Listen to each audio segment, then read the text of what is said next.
మహారాష్ట్రలో పూణేలో సంచలనం సృష్టించిన బిజినెస్ మ్యాన్ కేతన్ అగర్వాల్ మృతి కేసులో కీలక ట్విస్ట్. అది ప్రమాదం కాదు, పక్కా ప్లాన్ ప్రకారం చేసిన హత్య అని పోలీసులు ప్రాథమికంగా నిర్ధారించారు.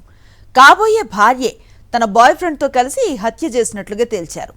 కేతన్ ఫియాన్సీ సియా గోయల్తో పాటు ఆమె బాయ్ ఫ్రెండ్ చేతన్ చౌదరిని అరెస్టు చేసి విచారిస్తున్నారు. 26 ఏళ్ల కేతన్ అగర్వాల్ జూన్ 18న చారిత్రక లోహగఢ్ కోట వద్ద 400 అడుగుల లోతు లోయలో పడి ప్రాణాలు కోల్పోయాడు. తాము ట్రెక్కింగ్కు వచ్చామని, తనను ఫోటోలు తీస్తూ ఉండగా హోరు గాలికి పట్టు తప్పి కేతన్ లోయలో పడిపోయాడని అతడి కాబోయే భార్య పోలీసులకు చెప్పింది. దీంతో తొలుత అంతా దీన్ని ప్రమాదంగా భావించారు. అయితే విచారణ సమయంలో సియా గోయల్ పొంతన లేని సమాధానాలు చెప్పడంతో పోలీసులకు అనుమానం వచ్చింది.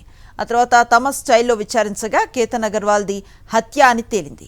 సియా చేతంతో పాటు ఈ ఘటనతో సంబంధం ఉందని భావిస్తున్న మరో 6గురిని పోలీసులు అదుపులోకి తీసుకుని విచారిస్తున్నారు. పుణే సమీపంలో గహుంజే ప్రాంతానికి చెందిన కేతన్ విశాల్ అగర్వాల్ తన ఫ్యామిలీ రియల్ ఎస్టేట్ కంపెనీలో డైరెక్టర్గా ఉన్నారు. ఇటీవల అతడికి వివాహం నిశ్చయమైంది. నవంబర్లో జరిగే పెళ్లి వేడుక కోసం ఉదయ్పూర్లో ఖరీదైన ప్యాలెస్ను కూడా బుక్ చేశారు.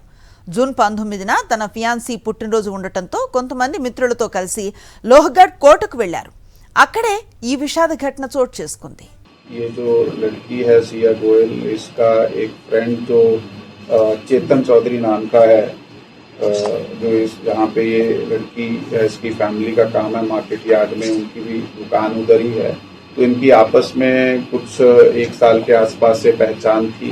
तो इन दोनों ने ये प्लान किया और प्लान करने के बाद इस घटना को अंजाम दिया और उस लोहगढ़ किले पे इन्होंने वो केतन अग्रवाल को धक्का दिया और वो नीचे गिरा और उसकी मृत्यु हो गई.